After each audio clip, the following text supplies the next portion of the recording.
Ahmad Shahzad is with अस।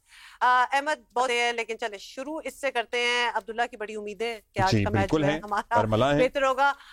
हम 2 दिन से ये बहस भी कर रहे हैं कि सीरीज का पहला मैच पाकिस्तान बैटिंग की वजह से हारा और बॉलिंग की वजह से या फील्डिंग की वजह से, क्योंकि माशाल्लाह तीनों पे क्वेश्चन मार्क है। तो आप ही फैसला कर दें कि आपको क्या लग रहा है कि वो पहले मैच की शिकस्त की क्या वजह बनी?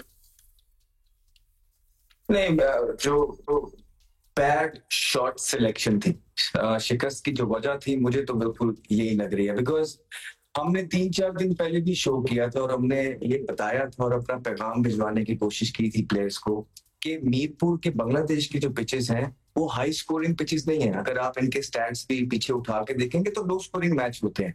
उसके हिसाब से आपको खेलना था। हाँ, और फिर ये होता है कि आप रोल डिफाइन कर देते हैं। मतलब कि अगर ओपनर्स आपके दोनों अटैकर्स हैं, ठीक है, अटैक कर रहे हैं, वन डाउन भी आ रहा है तो अटैक कर रहे हैं, उसके बाद आने वाले प्लेयर्स भी फॉर एग्जांपल समझ आती है। फखर जमान बहुत जबरदस्त खेल रहे थे, अच्छा इम्प्रोवाइजेशन कर रहे थे, अपने आप को रूम देख रहे थे, प्रोएक्टिव थे, वो खेले, उन्हें 40 किया, अनफॉर्चुनेट रहे, रन आउट हो गए। सलमान अली आ गए एज अ कैप्टन, जिस तरह वो खेल रहे थे, ना सिर्फ आउट होने पे, जो बीट भी वो हो रहे थे और वो मारते हुए बीट हो रहे थे, वहां पे उनको रोटेट करना था और वहां पे उनको एक एंकर करनी थी। मीरपुर के पिच पे जो इनिंग थी वो लंबा लेके जाना था। उन्होंने भी वो स्कूप मारते हुए आउट हुए, बुरा शॉट सिलेक्शन था। फिर हसन नवाज भी, बॉल चल रहा था, बाउंस हो रहा था, मुस्तफीज का जिद हो रहा था, वो बीट हुए। बीट होने के बाद बजाय कि वो अपने आप को सेट करते, 3 विकेटें गिरी हुई थी, उन्होंने भी जो है ना चलाते हुए आउट हुए। तो यहाँ पे बैटिंग की तो बिल्कुल गलतियां मौजूद है, but at the same time हमने ये भी देखना है कि ये एक यंग टीम है। यहाँ पे कोच का बड़ा अमल दखल है कि जब हम बैठ के इधर बोल रहे थे, मशवरा दे रहे थे बैठ के कि यहाँ पे 130-135 करने जाएंगे तो 160 हो सकता है, लेकिन अगर आप 180 करने जाएंगे तो आपसे 130 भी नहीं होगा। और वही हुआ कि आप 111 पे आउट हो गए।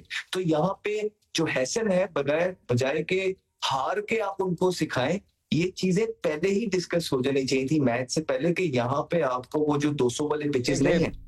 आपने भी बड़ा अच्छे से एक्सप्लेन किया कि क्या वजूहात थी और होपफुली आज उस स्ट्रैटेजी में कुछ तब्दीली हमें नजर आएगी। और वो आप जो कह रहे थे ना कि पहले डिस्कस हो जानी चाहिए थी चीजें, होपफुली अब हो गई और डिस्कस, क्योंकि पहला तजुर्बा हो गया। अच्छा, वैसे कोई चेंज आप सजेस्ट करते हैं इन द अवेलेबल जो हमारे पास खिलाड़ी हैं, या सेम टीम कंटिन्यू करनी चाहिए? देखिए, ऐसा कुछ नहीं है कि आपकी बेंच स्ट्रांग है, साहिब ज्यादा फरहान परफॉर्मर है, हम यही बात करते रहे ना कि यार पाकिस्तान की बेंच स्ट्रांग नहीं है, बेंच स्ट्रांग नहीं है, परफॉर्मर बाहर नहीं है। तो अभी तो देखिए परफॉर्म करके लड़के बाहर बैठे हुए हैं, तो एक अच्छा साइन है। सच आपके पास कोई इस तरह के है प्लेयर नहीं। हाँ, I am all for it कि आपके पास ऑलराउंडर्स होने चाहिए, लेकिन ऑलराउंडर जबरदस्ती नहीं होने चाहिए। मैं हमेशा फैन हूं कि आपके पास पूरा बैट्समैन और पूरा बॉलर नहीं होना चाहिए ताकि वो आपको परफॉर्मेंस करके दे सके, ठीक है। तो आप जो सुफियान मुकीम है उनको जरूर इंडक्ट कर सकते हैं, बिकॉज आपको याद होगा कि पिछले वर्ल्ड कप के अंदर भी या चैंपियंस ट्रॉफी के अंदर भी हम स्पिन पिचेस के ऊपर भी हमारे पास कोई इस तरह के स्पिनर मौजूद नहीं थे, क्योंकि हमने डेवलप नहीं किए थे। और अब ये फिर आगे जो है ना एशिया कप आ जाना है, तो यही वो मैचेस हैं जहां आपने अपने प्लेयर्स जिसको पाकिस्तान को जरूरत है, आपने वो डेवलप करने हैं। और सुफियान मुकीम एक ऐसा स्पिनर है कि जो आप डेवलप कर सकते हैं और उनको मौके देना बहुत जरूरी है। बाकी बेंच के ऊपर भी आपके जो बॉलिंग के अंदर है रिसोर्सेज, वो इस तरह के हैं नहीं जिसको मैं कहूँ कि हाँ ये अब हारिस रऊफ आपका जो है ना इस तरह नीड है पाकिस्तान की, लेकिन वो जो है आप काउंटी खेलने उन्हें भेज देते हैं, लीग खेलने भेज देते हैं और वहां पे जाके इंजर्ड हो जाते हैं और यहाँ से टीम से बाहर हो जाते हैं, तो ये गलत है।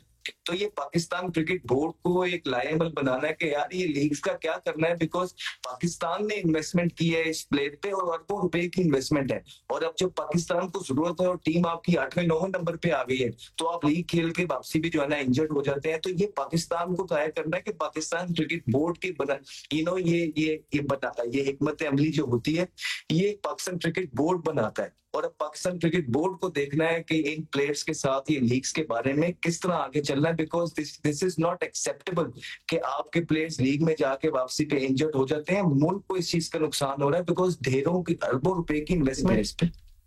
अच्छा अहमद भाई, अच्छा, लेकिन हाँ, मतलब बेसिकली हाँ सवाल ये था कि अब अगर कंडीशंस देखी जाए तो अगला जो मैच होगा मीरपुर में, यही मतलब सोचा जा रहा है कि कमोबेश वही कंडीशंस होंगी जो संडे को थी। तो क्या इसमें करना चाहिए bowling, what would help us better?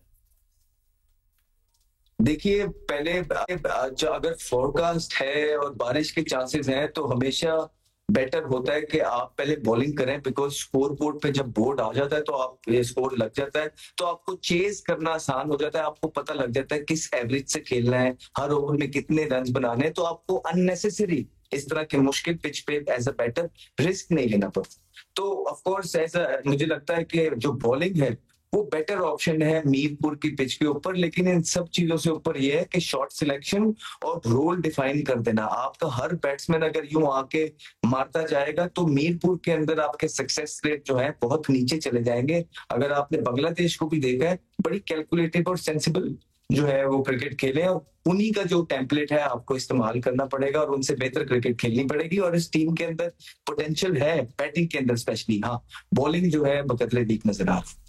ठीक है, बहुत शुक्रिया आपका अहमद भाई, thank you so much. Good luck team Pakistan, इंशाल्लाह हम कम बैक करेंगे उमा।